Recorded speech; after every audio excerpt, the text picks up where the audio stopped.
Hi అండి, నమస్తే. నేను మీ Shanti. Welcome to Shanti's vlogs.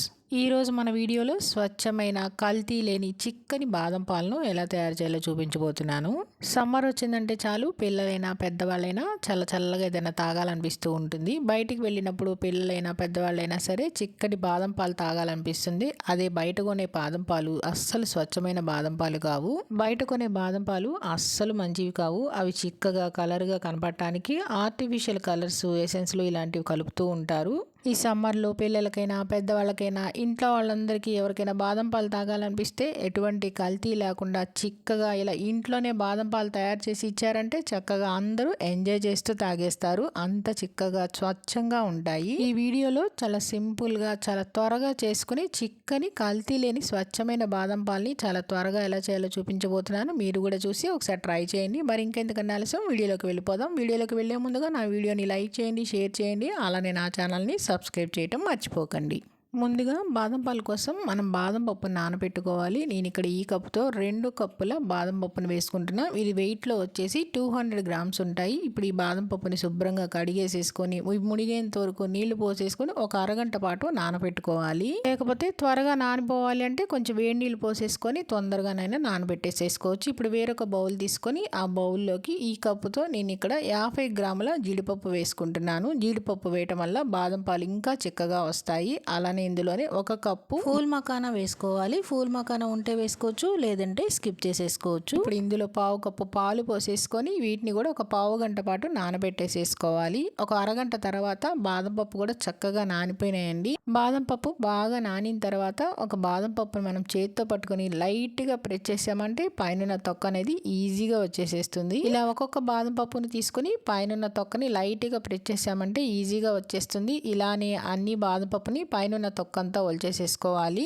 నేనైతే ఎక్కువ క్వాంటిటీ చేస్తున్నాను కాబట్టి ఇలా ఎక్కువ బాదం పప్పునే తీసుకున్నాను. మీరు క్వాంటిటీని బట్టి ఎక్కువ తీసేసుకోండి. బాదం పప్పు మొత్తం ఇలా పొట్టు తీసేసుకున్నాక మిక్సీ జార్ తీసుకుని ఆ మిక్సీ జార్లోకి ఒలిచిన బాదం పప్పు పలుకులన్నీ వేసేసుకోవాలి.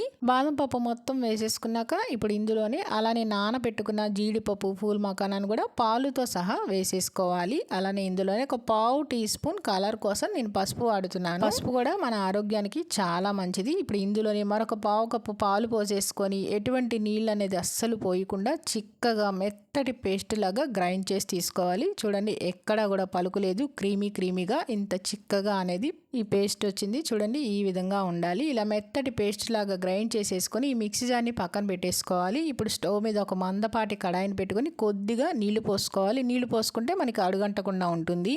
ఇప్పుడు ఇందులోనే నేను ఇక్కడ 2 లీటర్ల చిక్కటి గేదె పాలను పోసుకుంటున్నానండి. మీ దగ్గర ప్యాకెట్ పాలు ఏ పాలు ఉన్నా సరే పోసుకోవచ్చు. ఇలా 2 లీటర్ల చిక్కటి పాలు మొత్తం పోసేసుకున్నాక మంటని లో ఫ్లేమ్లో పెట్టేసేసుకొని ఈ పాలని కొద్దిగా వేడెక్కనివ్వాలి. ఇలా వేడెక్కే ముందు గరిటెతో బాగా కలుపుకుంటూ ఉండాలి. ఇవి కొంచెం ఇలా వేడెక్కిన తర్వాత పాలు పొంగొచ్చిన తర్వాత ఇలానే ఒక 5 నిమిషాల పాటు మరిగించుకోవాలి. ఇప్పుడు ఒక బౌల్ తీసుకొని ఆ బౌల్లోకి నేను ఇక్కడ ఒక గరిటె పాలు ఒక బౌల్లోకి వేసేసుకొని అందులోనే ఒక చిటికెడు కుంకుమ పువ్వు కూడా వేసేసుకొని కుంకుమ పువ్వు అంతా కూడా కలిసేలా కలిపేసేసుకొని ఈ కుంకుమ పువ్వు పాలని పక్కన పెట్టేసుకోవాలి. తర్వాత పాలను కూడా ఇలానే లో టు మీడియం ఫ్లేమ్లో అడ్జస్ట్ చేసుకుంటూ పైన మీగడని పక్కకు తీసుకుంటూ 5 నిమిషాల పాటు బాగా మరిగించుకోవాలి. పాలు ఇలా ఒక 5 నిమిషాలు మరిగిన తర్వాత మనం గ్రైండ్ చేసి పెట్టుకున్న బాదం పేస్ట్ అంతా కూడా పాలల్లో వేసేసుకోవాలి. పాలు అనేది ఎక్కువ మరగనవసరం లేదండి. ఒక పొంగు వచ్చాక ఒక 5-6 నిమిషాల పాటు మరిగించేసేసుకుని ఈ బాదం పేస్ట్ అంతా కూడా పాలల్లో వేసేసుకొని ఆపకుండా కలుపుకుంటూనే ఉండాలి. ఇది కొద్దిగా చిక్కబడేంత వరకు కలుపుకుంటూనే ఉండాలి.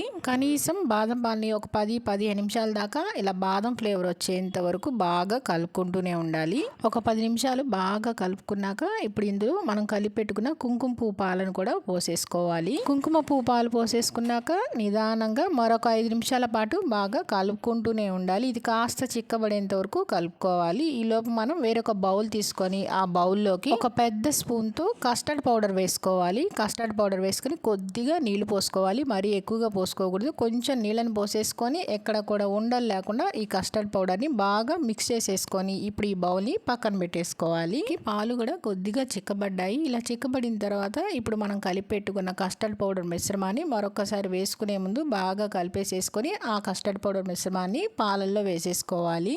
కస్టర్డ్ పౌడర్ మిశ్రమం వేసేసుకున్నాక బాగా ఎక్కడా కూడా ఉండలు లేకుండా ఒక 2 నిమిషాల పాటు కలుపుకుంటూనే ఉండాలి. ఇలా బాగా కలుపుకున్నాక ఇది కాస్త దగ్గరగా అవుతుంది. చూడండి బాదం పాలు ఎంత చిక్కగా అయ్యాయో. ఇలా చిక్కబడేంత వరకు 2 నిమిషాలు కలిపేసేసుకున్నాక ఇప్పుడు ఇందులో పావు కప్పు పటికి బెల్లం ముక్కల్ని వేసుకుంటున్నానండి. నేను పంచదార బదులు ఇలా పటికి బెల్లం వేసుకుంటున్నాను, హెల్దీగా కూడా ఉంటుందని. పంచదార వేయకుండా ఇలా పటికి బెల్లం వేస్తే పిల్లలైనా పెద్దవాళ్ళైనా తాగేందుకు హెల్దీగా ఉంటుంది. ఇప్పుడు పటికి బెల్లం కరిగేంత వరకు కలుపుకుంటూనే ఉండాలి. అలానే పాలు కూడా కొంచెం చిక్కగా అయ్యేంత వరకు కలుపుకోవాలి. చూడండి పాలు అనేవి చిక్కగా అయినాయి కదా. ఇప్పుడు స్టవ్ ఆఫ్ చేసేసుకొని ఈ బాదం పాలని పక్కన పెట్టేసేసుకొని చల్లారబెట్టుకోవాలి. బాదం పాలని ఫ్యాన్ కింద పెట్టేసేసుకొని ఈ బాదం పాలు పూర్తిగా చల్లారేంత వరకు మధ్య మధ్యలో కలుపుకుంటూనే ఉండాలి. ఇవి బాగా చల్లారిన తర్వాత ఇప్పుడు ఈ బాదం పాలని స్ట్రెయిన్ చేసుకోవాలి. ఒక వెడల్పాటి గిన్నెని తీసేసుకొని ఆ గిన్నెలో స్ట్రైనర్ పెట్టేసేసుకొని ఈ బాదం పాలు పోసేసుకొని వడగట్టేసుకోవాలి. అప్పుడు మనం తాగేటప్పుడు మధ్య మధ్యలో మీగడ కానీ ఏమైనా నలకలు ఉన్నా కూడా పూర్తిగా వడగట్టేస్తే ఇంకాస్త చిక్కగా అవుతాయి. ఇలా కొద్దిగా పాలను పోసుకుంటూ మనం స్పూన్తో ఇలా స్ట్రైనర్లో తిప్పేసామంటే చిక్కటి బాదం పాలు వచ్చేస్తాయి. బాదం పాలు మొత్తం ఇలా స్ట్రెయిన్ చేసేసుకున్నాక మంచి ఫ్లేవర్ కోసం ఒక స్పూన్ యాలకుల పొడి వేసేసుకొని ఇప్పుడు యాలకుల పొడి అంతా కూడా ఈ పాలల్లో బాగా కలిసేలాగా కలిపేసేసుకోవాలి. ఇలా బాదం పాలు మొత్తం బాగా కలిపేసేసుకున్నాక ఇప్పుడు ఇందులో మనకు నచ్చినవి ఏ డ్రై ఫ్రూట్స్ అయినా వేసుకోవచ్చు. నేనైతే సన్నగా చాప్ చేసుకున్న జీడిపప్పు, అలానే సన్నగా చాప్ చేసుకున్న బాదం పప్పు, అలానే సన్నగా చాప్ చేసుకున్న పిస్తా పప్పు, ఈ మూడింటిని వేసుకున్నాను. మీరు కావాలంటే అచ్చం బాదం పప్పునైనా వేసుకోవచ్చు. ఇలా ఈ 3 వేసేసుకున్నాక ఈ డ్రై ఫ్రూట్స్ అన్నీ కూడా బాదం పాల్లో బాగా మిక్స్ చేసుకోవాలి. ఇవి తాగేటప్పుడు మనకి మధ్య మధ్యలో అక్కడక్కడ డ్రై ఫ్రూట్స్ తగులుతూ ఉంటే చాలా బాగుంటుంది. డ్రై ఫ్రూట్స్ అన్నీ బాగా మిక్స్ చేసేసుకొని ఒక గ్లాస్లో కానీ లేకపోతే ఇలాంటి బాటిల్స్లో కానీ మనం సర్వ్ చేసేసుకొని ఫ్రిడ్జ్లో 1 గంట పాటు పెట్టేసేసుకున్నాక తాగేసామంటే చల్లని బాదం పాలు రెడీ అయిపోతాయి. కనీసం ఈ బాదం పాలు ఫ్రిడ్జ్లో పెట్టేసేసుకున్నామంటే 4-5 రోజుల పాటు నిల్వ ఉంటాయి. అంతేనండి, చల్లటి చిక్కటి అచ్చమైన స్వచ్ఛమైన కల్తీ లేని బాదం పాలు రెడీ అయిపోయినాయి. మీరు కూడా తప్పకుండా ఈ విధంగా వీడియో చూసి ట్రై చేయండి. టేస్ట్ అయితే చాలా అంటే చాలా బాగున్నాయి. ఎందుకంటే మనం ఇంట్లోనే తయారు చేసాం కదా. మరి మీరు కూడా ఈ వీడియో చూసి తప్పకుండా ట్రై చేయండి. ట్రై చేసి మీకు ఎలా వచ్చిందో కింద కామెంట్ రూపంలో తెలియచేయడం మర్చిపోకండి. నచ్చిందా అండి వీడియో? నచ్చితే కనుక లైక్ చేయండి, మీ ఫ్రెండ్స్కి రిలేటివ్స్కి షేర్ చేయండి, సబ్స్క్రైబ్ చేయండి. మరి అప్డేట్ కోసం కిందన్న బెల్ ఐకాన్ని క్లిక్ చేయండి.